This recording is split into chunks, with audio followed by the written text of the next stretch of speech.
covering the stories that matter to you and hitting the events happening on your corner. This is Toledo News This Morning.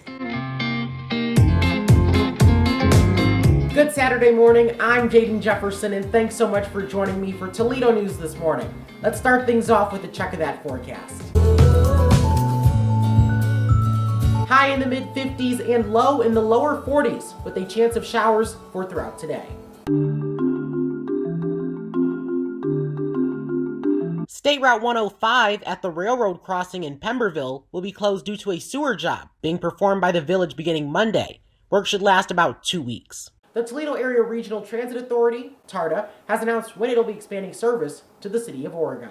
Sunday, January 7th, 2024 will mark the beginning of fixed route, paratransit, and flex service in the eastern community of the Toledo Metro. TARTA Route 2 stops include St. Charles Hospital and Walmart, and rides to the Toledo Museum of Art, Franklin Park Mall, and other destinations, all on a rotating basis of every 30 minutes. The City of Toledo has announced a $25,000 certified local government grant from the Ohio History Connections State Historic Preservation Office. Now this is all for the Old West End, obviously a very historic neighborhood in the City of Toledo. The goal here is to streamline the review process for property owners in the area while also preserving the history and the unique architecture of the neighborhood. Through next Friday, with $10 million up for grabs, the City of Toledo is accepting public comment with regard to its pro-housing application. Now this is important so that application best represents the needs of people here in our community. You can submit online at toledo.oh.gov or on that same website, find the address to mail it in. Staying with funding now, the state of Ohio will receive $40 million from the federal government over the course of the next 5 years. This is money that's going to support additional charging stations for EVs across the state of Ohio.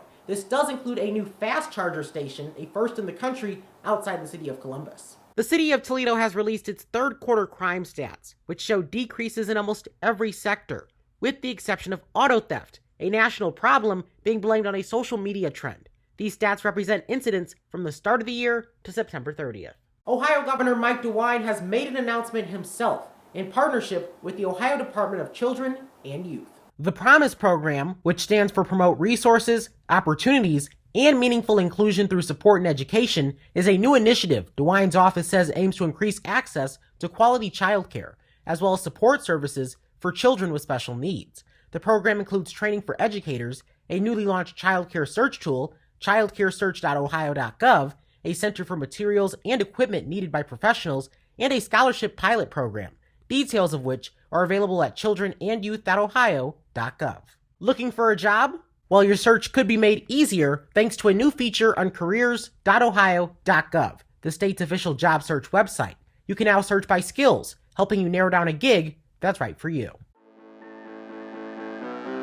Halloween is just 10 days away, and events celebrating the holiday are already underway, including the UTMC Spooktacular Trunk or Treat. That event runs from 3:30 to 5 p.m. Expect decorated vehicles and, of course, candy, so don't forget the costume. And today and tomorrow at the Toledo Zoo, walk the pumpkin path. The hours are 10 a.m. to 4 p.m. all weekend, and tickets are available on the zoo's website. There are plenty of things to partake in for the kids. Sunday from 2 to 7 p.m. at the Blarney Irish Pub in downtown Toledo, live music. Traditional Irish musicians will be performing from 2 to 4, followed by both a performance from the local Arden Academy of Irish Dancers and the Toledo Fire and Rescue Bagpipes and Drummers, who will be doing a fundraiser. The pub will have 2 featured cocktails, and for each one sold, $1 will go toward the group. The Toledo Irish American Club will also be in attendance, with information on club membership and merchandise. That's Toledo News This Morning. Have a great Saturday.